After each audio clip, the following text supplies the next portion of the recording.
Delhi blast બાદ રાજ્યભરમાં સુરક્ષા વ્યવસ્થા સઘન કરી દેવામાં આવી છે ત્યારે ઘટનાને પગલે પોરબંદર જિલ્લા પોલીસ એલર્ટ મોડ પર જોવા મળી રહી છે।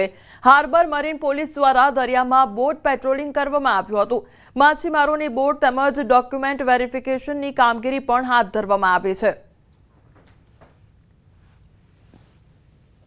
બ્લાસ્ટ જે થયો છે તે બ્લાસ્ટ બાદ તમામ જે સુરક્ષા એજન્સીઓ છે તે હાલ એલર્ટ પર છે। ત્યારે પોરબંદરની વાત કરીએ તો પોરબંદર જિલ્લામાં પણ જે સુરક્ષા વ્યવસ્થા છે તે સજ્જ કરવામાં આવી છે। આપ જોઈ શકો છો કે જે બંદર છે દરિયામાં જે મરીન પોલીસ છે તે મરીન પોલીસ દ્વારા જે ડોક્યુમેન્ટ જે છે બોટો સહિતના તેમની ચેક કરવાની કામગીરી છે તે કરવામાં આવી રહી છે।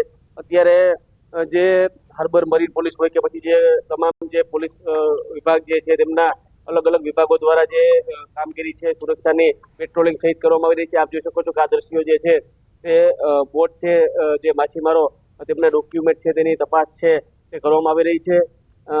જે રીતે દિલ્હીમાં બ્લાસ્ટની જે ઘટના બની છે ત્યારબાદ જે 8 જેટલા લોકો તેમાં મૃત્યુ પામ્યા છે તેમજ અનેક લોકો જે ઇજાગ્રસ્ત છે ત્યારે હાલ તો જે તમામ સુરક્ષા એજન્સીઓ છે પોરબંદર છે તે સંવેદનશીલ ગણાય છે કારણ કે લાંબો જે દરિયાકાંઠો જે છે તે પોરબંદરમાં આવેલ છે। ત્યારે હાલ તમામ જે સુરક્ષા એજન્સીઓ છે તે તમામ જે ચેકિંગ સહિતની કામગીરી છે તે કરી રહી છે। પ્રતિશ સિલુ, ન્યૂઝ 18 ગુજરાત।